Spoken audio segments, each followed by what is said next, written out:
Hello, pasaway. Ayan, si Babang Borloy, panoorin natin. Magluluto ng pizza. Gamit yung Cerelac. Oh, nakasimangot pa. Paano mabebenta ng mabilis yung paninda mo kung nakasimangot ka, Babang Borloy? Oh, bumubulong-bulong pa. Luto daw siya ng pizza na yung sangkap na dinaldak. Oh, ilagyan ng margarine. Yan, margarine na kinamay. Oh, pagkatapos, kamayin na rin yung lahat ng mga sangkap. Oh, paghalo-haloin na yan.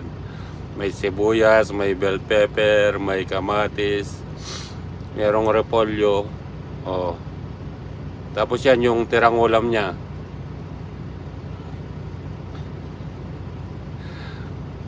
Oh, yan naman, buto ng kasoy. Yan. Oh, start na daw. Oo na, ganyan. Simple-simple pa lang. Oh, yan na. Malagyan ng cheese. Yan lang guys. Yun yung pizza.